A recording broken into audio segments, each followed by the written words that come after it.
Yo, what's up, guys? Welcome to a brand new video on PrizePicks. Sorry if the camera's a little blurry. We're getting that fixed by next video. But I just wanted to come on here and talk about all my best plays for NFL Sunday because we got a ton of games to get into. First up, do me a solid, drop a like on this video. And now let's talk about the ridiculous day we just had in the VIP for college football Saturday. So this is exactly the plays that I sent out. NBA, we clean swept 3 plays, 3 green, and then the college football slate, I put out 4 plays, and only one of them missed out. Oregon minus 4.5, they ended up winning the game by just 2. We needed to win the game by 5, so very close one right there. But yeah, on the day, 1, 2, 3, 4, 5, 6 greens, and 1 loss. Absolutely elite, and we're just going to do that again on Sunday. And yeah, all these plays are in the Discord, by the way. We also got an open chat in there, and I dropped free picks in there too. So make sure you guys are joining the Discord. We're going to be so much more active in there. And honestly, the community is growing way more fast than I expected. So if you guys want to join, that's the first link in the description. Discord will be right up there, BAM's community. Now, let's go talk about how you guys can get free VIP. You just saw we had a 6-in-1 day last night. Now we can give you guys a free week of VIP. This is a limited amount of time that I'm offering this deal. It's a free week of VIP, but all you got to do is text the word VIP to this number right here. Once you guys text that right there, I will literally personally text you guys back, and then we'll get you on this site. So one of you guys get on one of these sites, code BAM, and like that, we will be greening out in no time. Now, let's go ahead and talk about these NFL games because there's a lot to get into. I'm just going to say that straight up. And we're going to start at the top of the funnel. Colts versus Falcons. So this one's a really weird game. When it comes to betting the money line, betting the spread, I would honestly stay far away because the Colts were really looking like the best team out there, right? But then they lost the Steelers in a very unconvincing manner. And the Falcons are honestly the most unpredictable team. Like, they lose to the Panthers 30-0. Then they go ahead and beat the Bills on prime time, and then they lose to the Dolphins, right? So you've got no idea what's going on with the Falcons, and I wouldn't bet on them at all. But what I am going to do is take some player props. I'm going to take some player props for sure. Let's go ahead and click over right over here. So passing yards, you see Michael Penix is at 231. I think that's a very fair line, but I think the receiving yards is where we can get a good amount of action. So Bijan's is at 42.5. This is the play that I like a ton. And it's not just because he's been hitting recently, it's because of the matchup, guys. This matchup against the Colts for Bijan Robinson, we can see opposing defense. I mean, I specifically am targeting Bijan here, but look at this. The Colts defense is terrible, right? The Colts defense, at least against the pass, is so bad. And it's not just against the pass, it's against the rush too. DeForest Buckner not in this game, and their defensive line is just so cooked. So I'm not just taking Bijan on receiving yards. I know that's what I pointed to right here, but my favorite play is Bijan on the over on rushing and receiving yards. So 114.5. The reason he hasn't hit in these last few games, which is actually a good thing, it means the line is dropping for us. The reason he hasn't hit in these last few games is simply because he hasn't been getting the rushing yards down, right? Miami, he didn't get the rushing yards down. New England, he did not get the rushing yards down. And SF, he did not get the rushing yards down there either. But he was getting the receiving yards pretty consistently, right? Now he's going to get the receiving yards against one of the worst defenses in the NFL. The Colts are the best offense, but the worst defense, which means they're basically the perfect team to bet overs against, right? And to bet overs of. But it's not just their passing defense that's bad. It's their rushing defense that's very injured right here. And we know it's on away soil, right? This game is being played in Germany, of all places. So Bijan Robinson, absolutely love this play. Let's keep on building. So next one I want to target, we're not taking anything from this Baltimore Ravens game in this video. I will be dropping a free play about some of these games later, so make sure you guys are in the Discord like I said. So we got the Bears taking on the Giants. Jackson Dart's line is at 200.5. This one feels really low, honestly, but honestly it feels like a trap as well, right? The place that I want to target the most is going to be right here. Devin Singletary, 32.5 rushing yards. This is a very good system play, right? We like him on the over because the Bears' run defense is not good. Tyrone Tracy, on the other hand, is more of a receiving back, right? So I expect them, when they want to run the football, to put Singletary in and give him, I think he can get 8 to 10 carries in this game with ease. And on those 8 to 10 carries, he could bust a couple runs open for 10 yards, and then he's gone over this line with ease, right? So Devin Singletary, matchup is absolutely amazing. And Tyrone Tracy, his only other competition, is more of a receiving back than a rushing back right there. The whole reason his line is so high is because of his potential to have an explosive play, right? And that's not something we want to take when we're only basing it off of the matchup. We want to take someone who's more consistent, who's going to get more carries over the long run, and it's Devin Singletary on that exact play. But let's go ahead and move on to the next game that I want to target. We're going over to, let's just talk about both of these games, honestly. So, James Cook, 84.5 rushing yards. I don't need to say this one. Why are we not? Why are you guys still sitting here? Why are you not taking James Cook on the over? 85 rushing yards is an absolute joke. And it's against the Miami defense. Like, this one, I really don't feel like I need to talk about it that much. That's just how good of a pick it is, right? James Cook has been one of the best running backs in football, if not the best running back, right? Some would say Jonathan Taylor.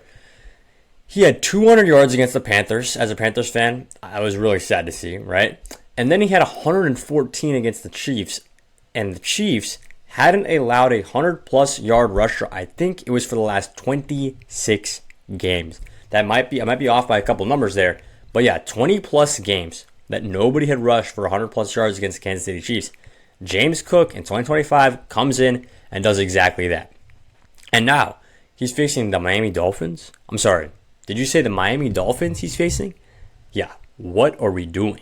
84.5 is disrespectful. I honestly, if I was the setter, I'd put this up at 95.5. I'd put this up at 99.5, right? Is he going to pop for 100? And I would probably still take the over. That's just how ridiculous he's been. There's only one game in these last 5 where he missed. It was against the Patriots. We all know the Patriots have a pretty solid defense down there, right? It's the offense that the Patriots, people aren't going to admit this, but it's the offense that the Patriots need to step up a little bit in order to really be seen as a contender. I feel like their defense is already on a contention level. But let's talk about Houston versus Jacksonville. And this one is also very easy in my opinion, one that I don't need to talk about a lot. I don't hate this play of the combo. This is something that I think you can only take on PrizePicks and a few other places. Combo under 417. But the one that I really like is just Trevor Lawrence, man. Under 200. So, green bars all around for Trevor Lawrence. Let's pause and look at who he's been playing. Kansas City, Seattle, LA, and Las Vegas.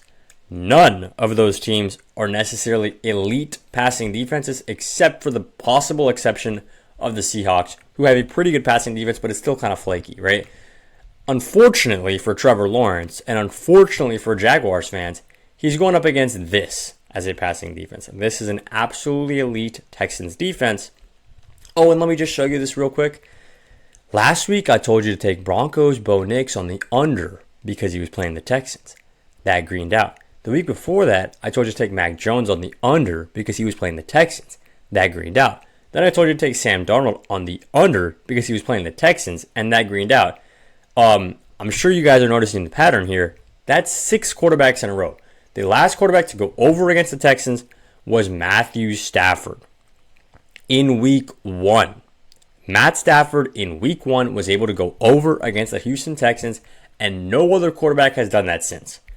And now you're telling me that a Trevor Lawrence-led Jaguars team with no Brian Thomas and no Travis Hunter is supposed to go over this line? What are you doing? Actually, what are you doing? This makes no sense, right? This makes no sense to me. Who do they have as a receiving yards threat? It is a very simple list. It is a one-line list. Parker Washington. That's all you can really say. Jacoby Myers is someone who's coming in from the Raiders. I don't expect him to fully be in this offense yet, fully be settled in. I'd be surprised if he gets 34 yards in this game, right? Anything can happen. We all know that. But Jacoby Myers, in his own right, on the Raiders, was not an elite player, right? Now he's really just being thrown in to help patch up some holes, right? But they have Parker Washington, Jacoby Myers, and De'Ami Brown. Those are their top 3 guys. And you're telling me with those top 3 guys against the best passing defense in football, at least when it comes to the streak, 6 quarterbacks, the last 6 quarterbacks to face the Texans, they've all gone under. So, Trevor Lawrence, under 201 passing yards. The stats absolutely love it, and I do too. Now, we're going over to one that I think is going to be a bit of a fun game, which is the Bucks going up against the Patriots, right? So this one's one that a lot of people are going to watch. Let's unclick that game real quick. And for these, you've got Drake May and Baker Mayfield sitting at the exact same line, 244.5 pass yards. And it's tough. It's tough to go against Drake May, right? It's tough to bet against Drake May right here.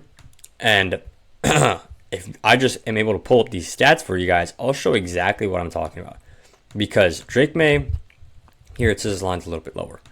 Drake May is going up against this Buccaneers team, right? So they are a very middle-of-the-road defense. You can't exactly get a good read on them because sometimes, look at this, sometimes they're allowing 350 yards to Mac Jones, and the week before that, 340 yards to Sam Darnold. But then they're holding Jared Goff to under 250, which is, if you know Jared Goff, very unusual for him, right? 240 yards for Jared Goff is pretty weird. Look at the rest of their team, or look at the rest of their statistics right here. You've seen that when they play a super solid quarterback, in terms of the passing yards, I'm looking at Penix, I'm looking at Darnold, I'm looking at Jones, I'm looking at Goff, right? Only one of those players has gone under, and that was Jared Goff, right? So that's what you got to look at when you're looking at this game. And Drake May, the problem is, the reason I don't like taking him right here on 241 is because the way the Patriots play, it's such a calculated game, right? They play exactly the way they need to in order to beat out their opponent, whether that's by 2 points, 3 points, 4 points, whatever it is. They won't throw the ball if they don't need to. And oftentimes that means they're going to run the ball a lot more, right? So if the Patriots are not losing in this game, if they're not down in this game, right, it's very possible that Drake May could be sitting at 200 yards with a whole quarter left to play, and they could just be handing the ball off, right? They could just be getting a quick first down here. Then remember, he gets a 5-10 yard pass, right? And then he doesn't hit the line, right? So that's exactly why I don't like taking Drake May here. He could be having a great game, but I don't like taking him. I don't like taking him. One play that I do like, I'm going to see if I can find it right here. PrizePicks has so many categories, it's honestly tough to find out. We're going over to the rushing attempts right here. So, Trevion Henderson on the under on rushing attempts. I hate it as much as you guys do. Those of you who play fantasy football, we were all hyping up Trevion Henderson. Some of you took him in the third round of your 12-man drafts, and I'm sorry if that was you. But 12 rushing attempts is far too high for this man. Far too high. The Patriots don't play him. The Patriots don't give him chances. His average last 5 is 8. He hit this in one game, which was against the Falcons when he busted for 12 rushing attempts. I don't expect him to get the lion's share of the work, right? And yes, obviously, running backs before him are now injured. He's now the number one guy, technically. But it seems like the Patriots don't want to play him. They don't really want to give him that burn that he could take. And if you guys remember back on Ohio State where he was last year, he was being used as a rushing threat, but a lot of times he was very similar to, a pass-catching running back type player, right? Like, think Breece Hall when he used to pass catch more than not. Think Tyrone Tracy, right? A running back who's much more effective of just slipping out and catching a 2-3 yard pass and then sprinting away from there and getting a lot of yards after the catch, right? So am I saying Trevion Henderson's not going to be used in this game? No, but I don't think he's getting 13 carries. I feel very confident about that play. Now, let's move into some of the later games. Well, actually, if you wanted a bonus lock, give me Rico Dowdle on the over at 90.5 rushing yards. I don't think Rico Dowdle's missing this line. I think his longest rush right here is also very free. 16.5 on the longest rush. What are we doing, guys? 16.5 honestly, 16.5, I'm saying it right now, that's better than 90.5. 16.5 on the longest rush is ridiculous. His rushing attempts is very high. 20 rush attempts, too high for me, but I like it a lot at 16.5 on the longest rush.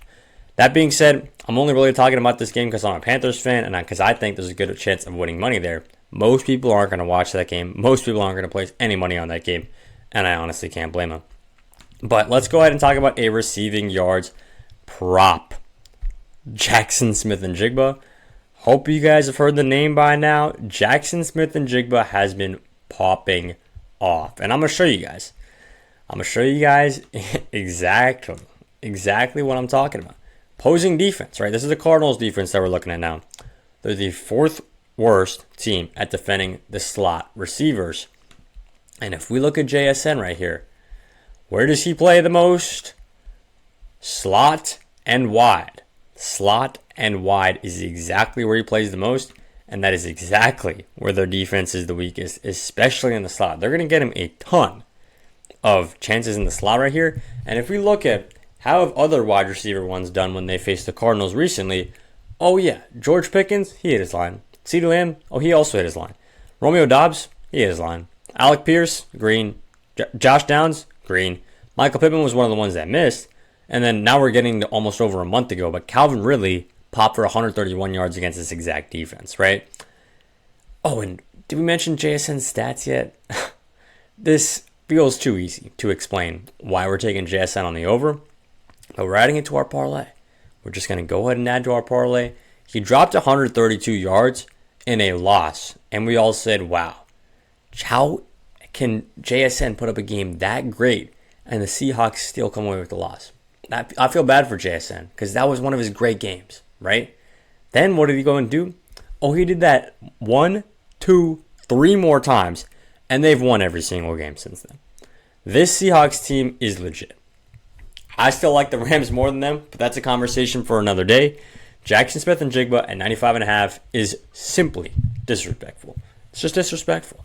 And we're just going to move on now because I don't want to talk about that game anymore, seeing how disrespectful that line is. Let's talk about these next few games. Christian McCaffrey on receiving yards is the play that the whole public is over right here, right? Everybody loves CMC on receiving yards, but I'm going somewhere else. I'm taking Deebo Samuel on the over on receiving targets. PrizePicks is not going to let me do this because they max you out at 6 picks for whatever reason. I mean, there's no need to do that, PrizePicks. I'm not going to place this anyways. I don't really like your app, but I like clicking around on it. I'm not going to fake that. Deebo Samuel on the over for receiving targets. So what are we doing here? We know Deebo Samuel is the number 1 guy on the depth chart right now. It's as simple as that. He's playing up against the Lions, and the Lions are a very injured defense right now. Very injured defense. Their secondary, I mean, I'll just pull up the depth chart for you. Lions injuries. Lions injury report. I'll show you guys, right? So, Kirby Joseph, out. That's a name you hear a lot. Safety, that was a very important position. Let me see if I can scroll down. This is actually so difficult to look at, bro. It's blinding me almost. Here we go. It took me a little while, but I just found it right here. Okay. Daniel Thomas. Activated off of the injury reserve. Michael Rodriguez, off. Miles Frazier, out. Taylor Decker, out. I mean, obviously, some of these guys are offense, but I'm just going to go ahead and read the entire Lions injury report because it's ridiculous, right? Pat O'Connor, Josh Pascal, Kirby Joseph. This is the biggest one, honestly. But there's just so many of these guys. There's so many injuries that this Lions team has right now, and it's just not good, right? It's not good at all. He's been ruled out for Sunday's game against Commanders. He's a huge one, right? He's a huge one for this team. And it's not just the Lions' defensive side that's very injured. It's the Commanders' offensive side, right? So, Debo's going to be on the over here because that's really the only place they have to go. Marcus Mariota, I expect him to go here a ton. Matthew Stafford at 273 is one that I'm staying away from.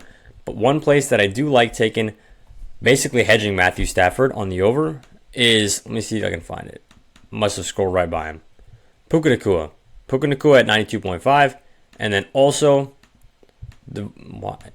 see, this is why I don't like PrizePicks sometimes. Also, Devontae Adams at 62.5, but it seems sometimes like he gets a touchdown more often than he hits his yards. So, you guys make of that what you will. Let's hop into the last game right here. It's Chargers versus Steelers. Now, want to reiterate before I get into this last pick that you guys have all joined the Discord by now because we're dropping bonus free plays in there. And if you want a free week of VIP, just text me the word VIP to this number right here. Just want to make those 2 points clear. Let's hop back into the plays. So, Justin Herbert's line is at 256. This is a very high line for him. But then again, he's playing up against one of the worst passing defenses in football. So, instead of taking Jay Herbo, we're going to go over to the receiving yards, and we're just going to slam the hell out of this Chargers team. Problem is, you don't know. Is it going to be Ladd? Is he going to hit his line of 64? Or is he going to let Keenan Allen pop off around 20? Or is Oronde Gadsden just going to be very consistent and hit his line? Or maybe Quentin Johnston is going to be the one to pop for 100 yards because he gets a long bomb of a play. Nobody can really predict this. Anybody who says they can doesn't know ball, right? They're just faking to you. But we don't need to predict where the pass is going. All we need to do is keep betting against this Pittsburgh Steelers passing defense. Just keep doing it because it's really, really easy to do. and it's really easy to win. So here we go. Justin Herbert on the over. 35.5 longest completion. I don't care that he hasn't hit this in the last game against Tennessee. He hit it against Miami. He hit it against Indy. He hit it against Minnesota. And Indy is one of the weakest pass defenses in football. Very similar to the Pittsburgh Steelers. You guys saw when they played each other last weekend. It was passing back and forth and back and forth. And now I know Pittsburgh Steelers picked off Daniel Jones 3 times. I don't care. Their defense, I'll show you the metrics. Their defense is terrible. Look at this opposing defense. They're the worst team at defending the wideouts. The wideouts are the ones who usually catch the long bomb passes. That's your Quentin Johnstons. That's your Ladd McConkey's on occasion, right? It's more of your Keenan Allens or your Quentin Johnstons, right? Slot, they're not great. Inline, they're not great. I guess you could say they're okay at defending a pass-catching running back, but by that time, Quentin Johnston's already 50 yards downfield catching a long bomb for a tutty, right? Doesn't matter to me. So, I like Justin Herbert on the over on the longest completions. And yeah, that's all I got for the video. I appreciate you guys watching to the end. Let's make some money on NFL Sunday.